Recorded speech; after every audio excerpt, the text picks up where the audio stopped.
فهم جمعیت یک مملکت به خاطر یک حکومتداری خوب این بسیار مهم است که باید دولت ها بفهمند که چی تعداد جمعیت در اینجا وجود داره تا تمام برنامه خود بر اساس از او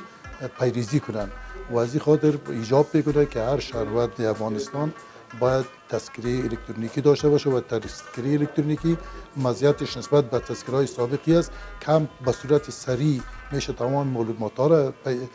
به دسترس قرار بده و هم از مندرس شدن و اینا جلوگیری میکنه. تذکره امروزی بسیار اولی که حمل و نقلش بسیار ساده است و دیگه تمام معلومات ها دو به صورت یک چیپ تذکر داده شده و این میتونه تمام معلومات ها را